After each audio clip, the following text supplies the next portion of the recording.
Hello my dear students. तो आज आज का टॉपिक हमारा है बेनिफिट्स ऑफ जीएसटी। जैसे कि आप जानते हैं हमारी जीएसटी की सीरीज चल रही है and this is the fourth lecture जिसमें हम स्टार्ट करने वाले हैं बेनिफिट्स ऑफ जीएसटी से। चलिए स्टार्ट करते हैं। तो स्टूडेंट्स, ये हमारा पहला पॉइंट है, creation of unified national market. ठीक है ना। जैसे कि आप जानते हैं जीएसटी से पहले जो सिस्टम हमारे इंडिया में चलता था, हर एक स्टेट टैक्स जो है अपनी मर्जी से लगाते थे। किसी स्टेट में कुछ और टैक्स रेट्स होते थे, किसी स्टेट में कुछ और, किसी यूटी में कुछ और टैक्स रेट होते थे। तो इसका मतलब क्या होता था, पहले मार्केट भी डिफरेंट होते थे। ठीक है ना। लेकिन जीएसटी आने के बाद क्या हुआ, पूरा इंडिया जो है एक मार्केट बन गया, क्योंकि अब सेम रेट्स जो किसी और स्टेट में लगेंगे वो सेम रेट्स ऑफ टैक्स लगेंगे। जो दिल्ली में लगेंगे टैक्स वो हमारे जेएनके में भी लगेंगे, सेम रेट्स यूपी में भी लगेंगे, सेम रेट्स केरला में, तमिलनाडु में। अब टैक्स की रेट्स कोई डिफरेंस नहीं होगी। ठीक है ना। चाहे आप कोई प्रोडक्ट दिल्ली से खरीदो या जेएनके से खरीदो, अब आपको प्राइस सेम पड़ेगी, टैक्स का रेट भी आपको सेम पड़ेगा। पहले क्या होता था, किसी स्टेट में जाके हमें कोई सस्ता माल मिलता था और वही प्रोडक्ट हमें दूसरी स्टेट में जाके महंगा मिलता था। तो उसे हम कैसे फिर एक ही मार्केट माने, वो तो मार्केट डिफरेंट हो गया। लेकिन अंडर जीएसटी में क्या हुआ, हमारा मार्केट क्या हुआ, कॉमन हुआ, एक ही मार्केट बना। वैसे भी जो वर्ल्ड मार्केट है, अगर हमें कंपटीशन करना है उनसे, ठीक है ना, अगर हमें उनसे आगे जाना है, ठीक है, या उनकी लेवल पे पहुंचना है जो डेवलप्ड इकोनॉमी है, तो हमें तो एक होना पड़ेगा। अगर हम डिफरेंट रेट्स लगाएंगे, डिफरेंट प्रोसीजर हमारे टैक्स के प्रोसीजर्स होंगे, तो हम इंटरनेशनल मार्केट के साथ कैसे कंपटीशन करेंगे। तो ये वजह थी, ये बेनिफिट जीएसटी का है कि हमारा जो मार्केट है ये एक हो गया, ये कॉमन हो गया पूरे इंडिया का। चलिए स्टूडेंट्स, अब हमारे पास है सेकंड बेनिफिट ऑफ जीएसटी, ये है mitigation of ill effects of cascading. Cascading क्या होता है, कास्केडिंग होता है tax on tax, tax on tax. Tax on tax पहले के सिस्टम में चलता था लेकिन जीएसटी में नहीं चलता है। ठीक है ना। जैसे मैंने यहाँ पर लिखा है नो टैक्स ऑन टैक्स। आज के सिस्टम में क्या चलता है, सिंगल टैक्स चलता है। जीएसटी सिंगल टैक्स, जीएसटी में सिंगल टैक्स होता है और हमारा सेट ऑफ जो है पूरे वैल्यू का मिलता है। इसे एक एग्जांपल से सीखते हैं। हमारा पहले का सिस्टम देखो, ये अपन मैन्युफैक्चरर है, गुड्स को बनाता है और बेचता है, होलसेल को गुड्स देगा। ठीक है ना। तो 100 रुपए के गुड्स इसने परचेज किए या ठीक है इसने मैन्युफैक्चर किए। तो मैन्युफैक्चर करने पे पहले इसको एक्साइज पे करना पड़ता था। वो मैन्युफैक्चर करने पे मानो 20% लगा टैक्स। कौन सा, एक्साइज। ठीक है ना। तो अब कितना वैल्यू आया, 120। अब इसे मैन्युफैक्चर किया, अब इसे सेल लेके आया। ये पुराने सिस्टम की बात करता हूं मैं। उसके बाद इसे सेल करना है, होलसेलर को देना है, तो सेल पे अलग से टैक्स लगेगा, वैट 10%। तो अभी वैल्यू क्या होगी गुड्स की, 132 रुपीज। ठीक है ना। 100 रुपीज की गुड्स कहां पहुंचेगी, 132। टैक्स रेट क्या है टोटल, 20 मैन्युफैक्चर एक्साइज पे एंड 10 वैट पे। टैक्स है वो कितना लग रहा है, 132 रुपीज, मतलब 2 रुपीज एक्स्ट्रा लग रहे हैं। ठीक है ना। तो रुपीज एक्स्ट्रा लग रहे हैं। देखो टैक्स रेट 30 है 100 पे, और बट वैल्यू कितना है, 32। ओके। और इनपुट टैक्स क्रेडिट यहां पर कितने पे मिलेगा, सिर्फ 12 पे मिलेगा। इनपुट टैक्स क्रेडिट क्या होता है, जो मैंने आपको बताया था, VAT, output tax credit, input tax credit, फिर वहां पर आपको सेट ऑफ करना होता है। हम आगे और सीखेंगे इसको। ठीक है ना। अब देखिए आज का सिस्टम क्या है, आज के सिस्टम में टैक्स और टैक्स नहीं है। मैन्युफैक्चर है, यही 100 रुपए की गुड्स से मैन्युफैक्चर किए हैं, अब इसको सेल करना है, मैन्युफैक्चर पे अलग से टैक्स नहीं देना है। हम यही रेट लगाएंगे, 30% लगाएंगे। तो 30% रेट लगाए तो कितना वैल्यू बना, 130। 30% लगा के 30 रुपीज ही टैक्स इसको पे करना है। क्लियर। एंड जो इसको क्रेडिट मिलेगा, जो सेट ऑफ करेगा, ठीक है ना, वो कितना करेगा, पूरे 30 पे करेगा। तो ये हमारा बेनिफिट है इसमें। आज के जीएसटी में टैक्स और टैक्स नहीं होता है, कास्केडिंग नहीं होता है। चलिए स्टूडेंट्स, थर्ड बेनिफिट हमारा जीएसटी का, elimination of multiple taxes and double taxation. ठीक है।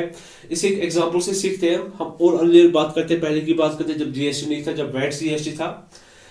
तो सर्विस जो है, सर्विस पे क्या लगता था, सर्विस टैक्स, उसका रेवेन्यू जाता था सेंट्रल गवर्नमेंट को, ये पहले का सिस्टम था। एंड जो गुड्स थे उसमें लगता था वैट, और सीएसटी वो जाता था स्टेट गवर्नमेंट को। ठीक है। ये पहले का टैक्स था जीएसटी से पहले। तो सॉफ्टवेयर आप जानते हो, जो आपके फोन में आप यूज करते हो, एंड्रॉइड सॉफ्टवेयर, अच्छा आपके पीसी में यूज करते हो, विंडोज करते हो आप यूज, वो के सॉफ्टवेयर होते हैं। ठीक है ना। तो सॉफ्टवेयर को सेंट्रल गवर्नमेंट क्या बोलती थी, ये सर्विस है। सॉफ्टवेयर को सेंट्रल गवर्नमेंट ट्रीट करती थी एज सर्विस, तो उसमें क्या चार्ज करती थी, सर्विस टैक्स। ठीक है। कुछ स्टेट गवर्नमेंट्स उसी सॉफ्टवेयर को ट्रीट करते थे एज गुड्स। तो स्टेट गवर्नमेंट से बोल रहा है कि अगर गुड्स है तो क्या लगेगा, वैट और सीएसटी। ठीक है ना। तो उसी सॉफ्टवेयर को स्टेट गवर्नमेंट क्या ट्रीट करती थी, गुड्स, और स्टेट गवर्नमेंट क्या लगाते थे, वैट और सीएसटी लगाते थे। अब मान लो किसी कंपनी के पास सॉफ्टवेयर है, ठीक है ना, किसी ने परचेज किया या सेल किया, एक बार तो उसे सेंट्रल गवर्नमेंट को क्या दिया, उसी सॉफ्टवेयर में क्या दिया, सर्विस टैक्स एंड और उसको क्या देना पड़ा, उस स्टेट को जहां पर उसको सेल कर रहा है या परचेज कर रहा है वहां पर क्या पे करना पड़ा उसको, वैट और सीएसटी। अब समझो एक ही प्रोडक्ट पे, एक ही गुड पे या एक ही सर्विस पे दो बार आप टैक्स दे रहे हो। तो जीएसटी में तो ऐसा नहीं है, क्योंकि जीएसटी ने अब क्या बोला है, जीएसटी ने बोला है सॉफ्टवेयर इज सर्विस ओनली, ठीक है ना, और हर एक स्टेट को मानना है, हर एक यूटी को ये बात माननी ही है, ठीक है। पहले क्या होता था, हर एक स्टेट टैक्स रेट्स, ठीक है, या सोर्स अपना डिफाइन करते थे, लेकिन यहां पर क्या है, यहां पर इंडियन कॉन्स्टिट्यूशन में एक्ट आया है तो वहां पर लिखा गया है, या जीएसटी एक्ट में लिखा गया है कि सॉफ्टवेयर अब हमारे पास सर्विस है, तो ऐसे सर्विस ट्रीट करेंगे और उसमें एक ही टैक्स लगेगा, जीएसटी। तो आप जानते हो जीएसटी के साथ क्या होता है, सीजीएसटी भी हो सकता है, यूटीजीएसटी भी हो सकता है, एसजीएसटी भी हो सकता है। तो ये हमारा था third benefit. This is the fourth benefit of GST, boost to make in India initiative. आपने सुना होगा बार बार make in India, BJP government ने स्टार्ट किया ये, ठीक है। जैसे आप देखते हो चाइना के प्रोडक्ट, हर प्रोडक्ट पे क्या लिखा होता है, मेड इन चाइना, ठीक है। ये उसी के अपोजिट में हमने स्टार्ट किया यहाँ पर मेक इन इंडिया, कि इंडिया में ही मैन्युफैक्चर करो, ठीक है ना, जो भी आपको चाहिए यहीं पर मैन्युफैक्चर करो और यहीं पर उसको कंज्यूम करो, ठीक है, और बाहर और आउटसाइड इंडिया भी उसको सप्लाई करो, ठीक है ना। अच्छा, इससे क्या होगा, आपको पता है कि इंपोर्ट हमारी कंट्री के लिए, किसी भी कंट्री, किसी भी इकोनॉमी के लिए इंपोर्ट ठीक नहीं होता है, ठीक है ना, क्योंकि इंपोर्ट अगर कहीं बाहर से आएगा तो हम रेवेन्यू तो उसी कंट्री को जाएगा, ठीक है, तो हम तो बन गए कंज्यूमर कंट्री। तो होता क्या है, जो भी कंट्री, जिस कंट्री में मैन्युफैक्चर ज्यादा होता है, जिस कंट्री में इंपोर्ट कम होता है, एक्सपोर्ट ज्यादा होता है, उसकी इकोनॉमी ग्रो करती है। फॉर एग्जांपल चाइना, तो चाइना देखिए आज उसका मार्केट कितना ग्रो कर रहा है, उसकी इकोनॉमी कितनी ग्रो कर रही है, क्यों, वजह क्या है, दुनिया की हर एक बड़ी कंपनी ने चाइना में फैक्ट्री खोल रखी है। जैसे देखिए एप्पल की फैक्ट्री, सबसे बड़ी फैक्ट्री चाइना में है। चाइना में क्या हो रहा है काम, वहां पर उसकी मैन्युफैक्चर हो रही है और चाइना में सेल भी हो रही है और चाइना से पूरी वर्ल्ड में सप्लाई भी होती है। एप्पल कंपनी कहाँ की है, यूएस की है, और यूएस ने कहां पर फैक्ट्री खोली है, चाइना में खोली है, ठीक है ना। तो हम भी, इंडिया ने भी यही ट्रेंड स्टार्ट किया कि हम क्या करेंगे काम, मेक इन इंडिया, जो भी हमें चाहिए हम यहीं पर बनाएंगे, ठीक है। हमने किसी कंट्री को रोका नहीं है कि आप इंपोर्ट मत करो, ठीक है, लेकिन हम क्या करेंगे काम, हम मेक इन इंडिया करेंगे, अपने प्रोडक्ट्स बनाएंगे और खुद को यूज करेंगे। उससे क्या होगा, इंपोर्ट कम होगा। जब इंपोर्ट कम होगा तो हमारी कंट्री ग्रो करेगी, हमारी इकोनॉमी ग्रो करेगी, ठीक है ना, एम्प्लॉयमेंट बढ़ जाएगा हमारा, ठीक है। जब मेक इन इंडिया होगा तो जॉब्स आएंगी, फैक्ट्रीज आएंगी, ठीक है ना। तो इसमें क्या होता है, manufacture in India, sale in India और आउटसाइड इंडिया, ठीक है ना। एक्सपोर्ट करना किसी भी कंट्री के लिए सबसे अच्छा होता है, क्योंकि एक्सपोर्ट से हमारी इकोनॉमी ग्रो करती है, हमारे पास पैसा आ जाता है बाहर की कंट्री से, ठीक है। और हम इंकरेज करते हैं, मेक इन इंडिया में हम इंकरेज करते हैं कि सिर्फ आप इंडिया, हम नहीं बोलेंगे रेजिडेंट्स को कि आप यहाँ पर मैन्युफैक्चर करो, हम फॉरेन कंपनीज को भी बोलते हैं आप इंडिया में आके मैन्युफैक्चर करो। एक एग्जांपल ले लो, टेस्ला अभी तक इंडिया में क्यों नहीं आई, ठीक है। टेस्ला को बोला गया अगर आपको यहाँ पर सेल करनी है तो आप क्या करो कम, आप यहाँ पर मैन्युफैक्चर करो पहले, ठीक है ना, मैन्युफैक्चर करो उसके बाद सेल करो, ठीक है ना। तो इलॉन मस्क अभी मान नहीं रहा है, वो क्या बोल रहा है, पहले टेस्ट करेंगे, पहले हम सेल करेंगे, उसके बाद हम मैन्युफैक्चर करेंगे इंडिया में। जैसे टेस्ला का चल रहा है, चाइना में तो मैन्युफैक्चर चल रहा है, तो यही वजह है कि टेस्ला यहाँ पर नहीं आ रही। सेल तो कर सकती है टेस्ला यहाँ पर सेल कर सकती है, ठीक है, उसमें कोई रिकॉर्ड नहीं है, लेकिन उसमें क्या किया, टैक्स लगाया, 100% टैक्स लगाया। अगर 35 लाख की टेस्ला जाती है यूएस में, इंडिया में आके वो 70 से 80 90 लाख में जाएगी। तो जब इतनी महंगी कार होगी तो टेस्ला की कार यहाँ पर बिकेगी नहीं, तो उसको इनडायरेक्टली रोक दिया है। तो उनको क्या बोला गया है कि आप यहाँ पर आओ, आप फैक्ट्री डालो, आप यहीं पर मैन्युफैक्चर करो, उसके बाद बेचो। तो होता क्या है, कैसे रोका गया, अगर हम इंपोर्ट करते हैं, ठीक है ना, कोई भी कंपनी इंपोर्ट करती है, ठीक है ना, यहाँ पर बेचते हैं सामान, उस पर क्या क्या लगता है, एक तो लगता है बीसीडी, क्या लगता है, बीसीडी, और लगता है उस पर IGST। बीसीडी क्या होता है, बेसिक कस्टम ड्यूटी, ठीक है, और IGST की जो रेट होगी, यहाँ पर जो कार्स में जो 28% टैक्स लगता है तो उतना ही लगेगा IGST, ठीक है ना। एंड BCD बढ़ा दिया है टेस्ला के लिए कि अगर आप यहाँ पर सेल करना चाहते हो, बाहर से मैन्युफैक्चर करोगे और इंडिया में सेल करोगे तो 100% टैक्स लगेगा, ठीक है ना। तो ये बढ़ा दिया है। हाँ, दूसरा ऑप्शन है, अगर टेस्ला क्या आती है, यहीं पर मैन्युफैक्चर करती है टेस्ला कार, ठीक है ना, या एप्पल फोन यहीं पर मैन्युफैक्चर करती है, ठीक है, मैन्युफैक्चर करते हैं, तो उस पर क्या लगेगा, उस पर सिर्फ लगेगा जीएसटी। कितना लगेगा जीएसटी, जितना इंडिया की कार्स पे लगता है 28%। तो ये क्या कर रहे हैं, हम इंकरेज कर रहे हैं किनको, फॉरेन कंपनीज को। हम फॉरेन कंपनीज को क्या कर रहे हैं, इंकरेज कर रहे हैं कि आप आओ इंडिया में बिजनेस करो, ठीक है ना, तो हम आप पे टैक्स भी कम लगाएंगे, ठीक है ना। लेकिन मैन्युफैक्चर आप क्या करोगे इंडिया में, उसके बाद आप सेल इधर करो और बाहर की कंट्रीज को भेजो, एशियन कंट्रीज को भेजो, ठीक है ना, और इंडिया में भी सेल करो, लेकिन मैन्युफैक्चर कहां पर होना चाहिए, इंडिया में। तो यही तो है हमारा मेक इन इंडिया इनिशिएटिव, ठीक है ना। इससे हमारी इकोनॉमी ग्रो करेगी। जैसे चाइना की इकोनॉमी कितनी ग्रो हो चुकी है, वजह क्या है, क्योंकि वहां पर क्या है, मेड इन चाइना, ठीक है। वो हर एक चीज का मैन्युफैक्चर करते हैं, पूरे वर्ल्ड को सप्लाई करते हैं। चाइना के पास इस टाइम सबसे बड़ा मार्केट इंडिया है, क्योंकि इतनी पॉपुलेशन यहाँ पर है। चाइना हर एक प्रोडक्ट बनाती है, सस्ता भी बनाती है, महंगा भी बनाती है, और हर हर फील्ड में आगे जाती है। और दुनिया की बड़ी बड़ी कंपनी ने वहां पर फैक्ट्री खोल के रखी है, क्योंकि वहां पर है make in China, made in China. तो उसी के अपोजिट में हमने यहाँ पर स्टार्ट किया है मेक इन इंडिया, और बहुत चल भी रहा है, कामयाब भी हो रहे हैं बहुत सारे इंडस्ट्रीज पर। थोड़ी हमारी इकोनॉमी डाउन हो गई है कोविड की वजह से या जीएसटी की वजह से। आप सोच रहे हो कि सर जीएसटी की वजह से हमारी इकोनॉमी डाउन हो गई है। ट्रेंड देखा गया है, जिस जिस कंट्री में जीएसटी स्टार्ट हुआ है, तो पहले 3-4 साल 5 साल इकोनॉमी उनकी डाउन हो गई है, उसके बाद उनकी इकोनॉमी बहुत हाई हो गई है, ठीक है ना। तो नया सिस्टम है, तो लोगों को इसके साथ कोप करने में टाइम लग रहा है, लोग रिटर्न नहीं भर रहे, तो टाइम लगेगा इसमें, लेकिन एट लास्ट ये बेनिफिट देगा, क्योंकि पूरी दुनिया में चल रहा है जीएसटी इस टाइम में आपको बोला मोर देन 160 कंट्रीज में। चलिए नेक्स्ट बेनिफिट पे आते हैं। स्टूडेंट्स लास्ट बेनिफिट यहाँ पर है हमारे पास, buoyancy to the government revenue. अच्छा, इसकी मीनिंग क्या होती है, बायंसी लाइट, हल्का हल्का, ठीक है ना। तो गवर्नमेंट के लिए ये वाला टैक्स जो है ये हल्का हो गया है, ठीक है ना, क्योंकि यहां से रेवेन्यू कलेक्ट करना अब गवर्नमेंट के लिए इजी हो गया है। अब लोग सर कैसे इजी हो गया, जैसे एक एग्जांपल मैं आपको दूंगा। अगर कोई सेल करता है, ठीक है ना, तो उससे कोई परचेज करेगा, तो सेल वाला अगर अपनी इनकम नहीं दिखाएगा, ठीक है ना, तो परचेज वाला को तो दिखा नहीं है, क्योंकि उसको इनपुट टैक्स क्रेडिट चाहिए, ठीक है ना। तो परचेज वाला जब दिखाएगा तो सेल वाले की इनकम खुद ब खुद बाहर आ जाएगी, ठीक है ना। तो ये एक एग्जांपल है कि लाइट हो गया, ठीक है ना। नंबर टू जो टैक्स पेयर्स है या जिनका जीएसटी चलता है, या जो मैन्युफैक्चरर्स है, या जो बिजनेसमैन है, उनके लिए भी इजी हो गया है, क्योंकि इसमें बहुत कम कंप्लायंसेस हैं, ठीक है ना। तो इसमें ज्यादा कंप्लायंसेस नहीं है। चलिए स्टूडेंट्स, अब हमारे पास है डेफिनेशन ऑफ जीएसटी, ठीक है ना। तो जीएसटी होता क्या है, आर्टिकल में कैसे बोला गया है, the term defined in article 366(12)(a) to mean, ठीक है, क्या बोला गया है, any tax on supply of goods और सर्विसेज, ठीक है, कोई भी टैक्स जो लगता है किस पर, गुड्स एंड सर्विस की सप्लाईज पर, या बोथ, ठीक है ना। एक्सेप्ट किसको छोड़ के, taxes on supply of alcoholic liquor for human consumption पे, वाइन, ठीक है, शराब जो है होती है, दारू वगैरह, उस पे जीएसटी नहीं लगता, ठीक है ना। डेफिनेशन में क्या बोला गया है, the term defined in article 366(12)(a) any tax on supply of goods and services और both, except taxes on supply of alcoholic liquor for human consumption, ठीक है ना। ये तो आपको समझ आ गया, कोई भी टैक्स जो गुड्स एंड सप्लाईज पे लगता है या दोनों पे लगता है उसे हम बोलते हैं जीएसटी।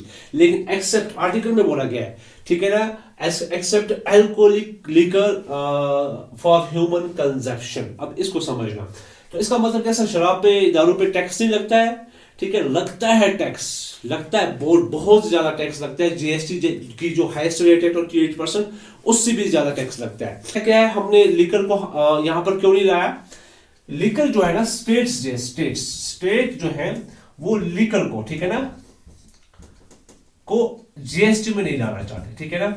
जीएसटी में क्या है, जीएसटी में रेवेन्यू को क्या करते हैं हम, डिस्ट्रीब्यूट करते हैं, ठीक है ना, साइमल्टेनियसली स्टेट और सेंट्रल गवर्नमेंट के बीच में। पहले का सिस्टम क्या था, जो भी लिकर पे टैक्स लगता था वो किसको जाता था, सारा स्टेट को जाता था। और यहां से बल्क रेवेन्यू आता है स्टेट्स को, कहां से, लिकर से। आपने देखा होगा जब कोविड का लॉकडाउन हुआ था, तो जब लॉकडाउन को खत्म करने वाले थे, स्टेप वाइज खत्म किया, तो सबसे पहले कौन सा बिजनेस स्टार्ट किया था गवर्नमेंट ने, सबसे पहले जो वाइन शॉप से उनको छोड़ा था। अच्छा क्यों, क्योंकि गवर्नमेंट का रेवेन्यू कम हो गया था। तो जैसे वाइन शॉप खोले छोड़े तो गवर्नमेंट का रेवेन्यू दोबारा से इंक्रीज होना स्टार्ट हो गया। तो गवर्नमेंट को यहां से बहुत रेवेन्यू आता है लेकर से। तो स्टेट गवर्नमेंट इस रेवेन्यू को सेंट्रल गवर्नमेंट के साथ बांटना नहीं चाहते, क्योंकि जीएसटी में तो बांटना पड़ेगा। तो यहां पर क्या बोला कि लिकर के साथ हम छेड़ेंगे नहीं। स्टेट गवर्नमेंट ने गवर्नमेंट को, सेंट्रल गवर्नमेंट को मजबूर किया कि लिकर के साथ हम कुछ नहीं छेड़ेंगे, इसको जीएसटी में हम नहीं लाएंगे, क्योंकि उसका रेवेन्यू स्टेट गवर्नमेंट को खुद को चाहिए, ठीक है ना।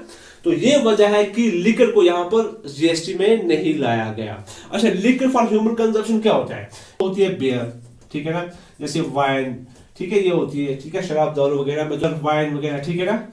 ये जो है इसे बोलेंगे हम लिकर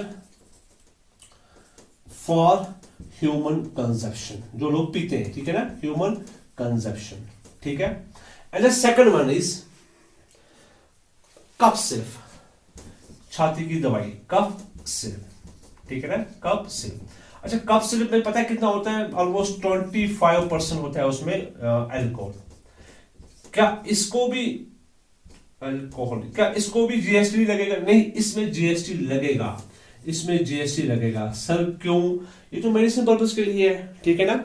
ये ऐसे, इसका ये पर्पस नहीं है जो बियर वाइन का है, जो बाकी शराबों का है, ठीक है ना। तो इस पे जीएसटी लगेगा।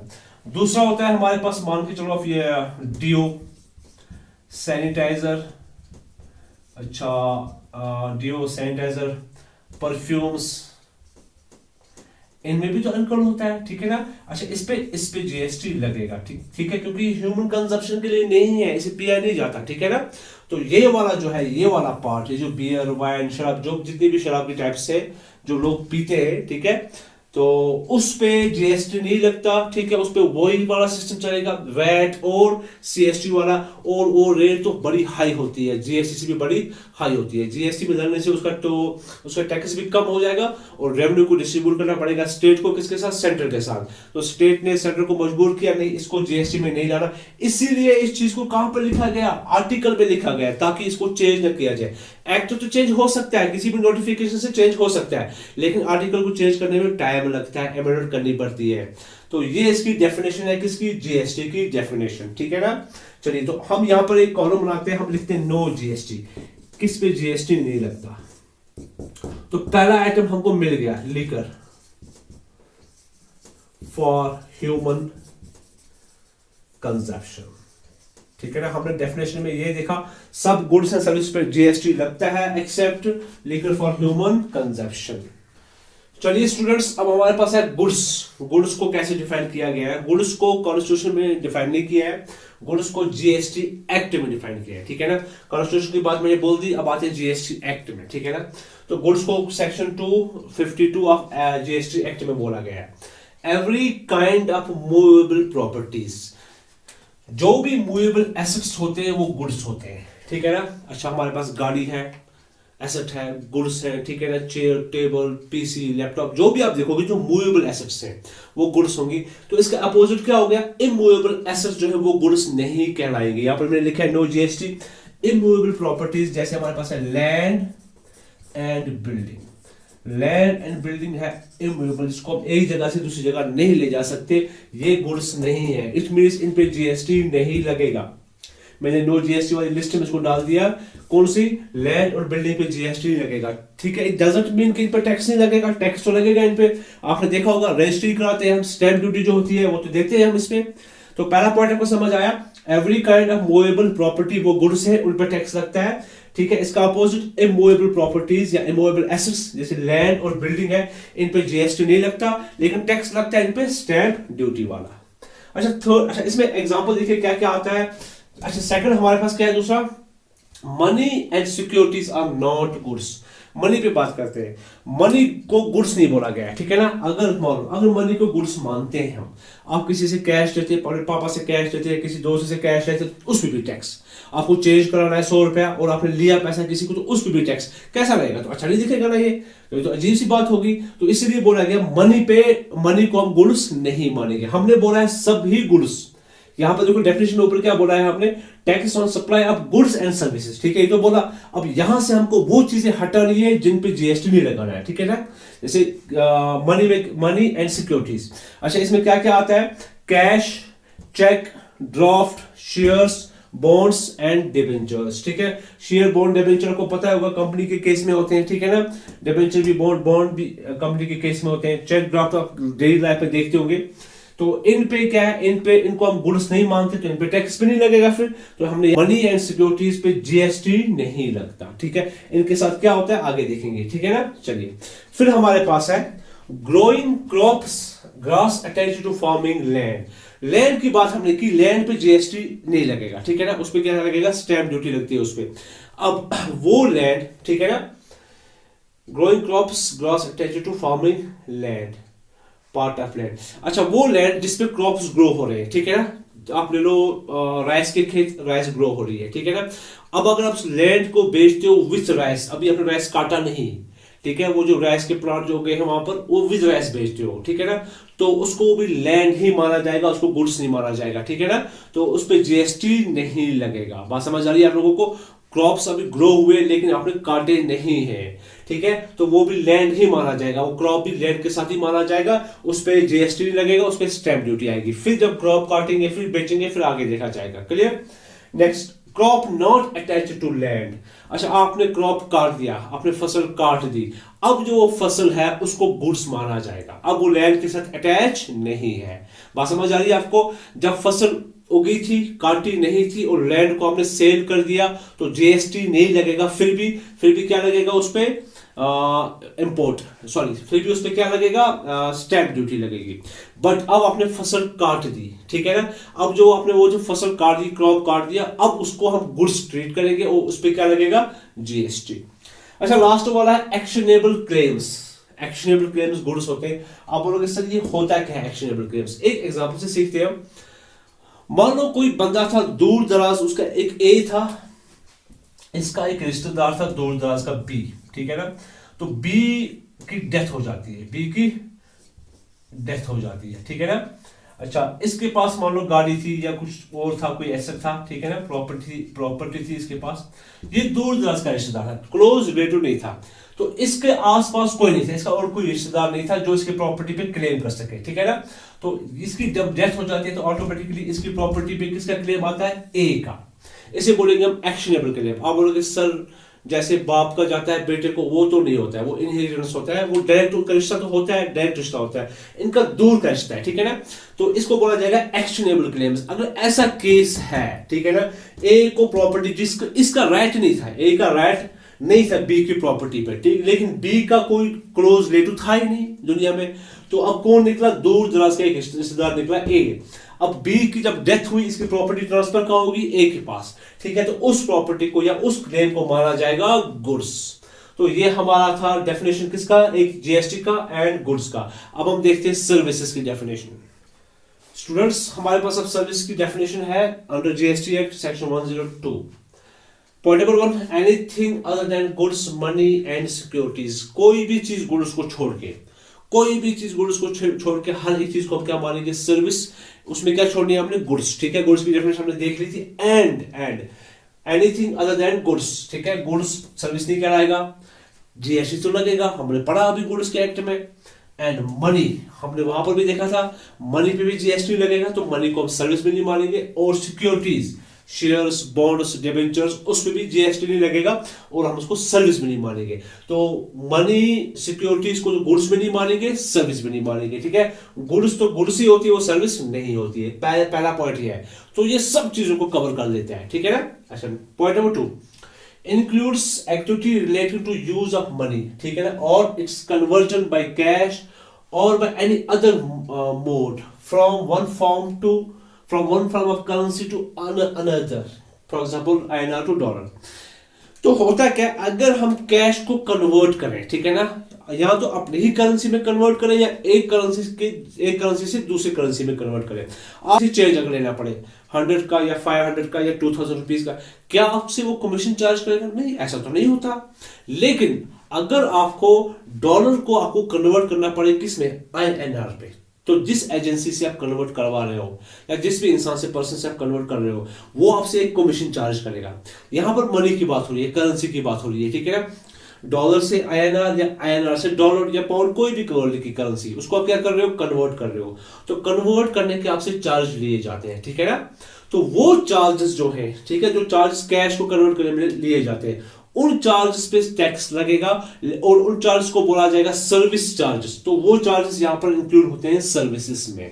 हमने बोला मनी पे टैक्स नहीं लगेगा, जीएसटी नहीं लगेगा, लेकिन मनी को या कैश को कन्वर्ट करना है, INR को कन्वर्ट करना है डॉलर में, या डॉलर को कन्वर्ट करना है INR में, और उस पे जो आप चार्जेस दे रहे हो, ठीक है, वो चार्जेस जो ले रहे हैं आपसे, ठीक है, वो आपसे जीएसटी डिमांड कर सकता है, क्योंकि वो जो है वो चार्जेस हो गया है हमारे पास सर्विस चार्जेस, ठीक है ना, तो वो सर्विस में आता है। Next point, service include facilitating और अरेंजिंग ट्रांजैक्शन इन सिक्योरिटीज। आप लोग जानते हो शेयर मार्केट में जब पैसा हम इन्वेस्ट करते हैं, हम शेयर परचेज करते हैं, शेयर सेल करते हैं।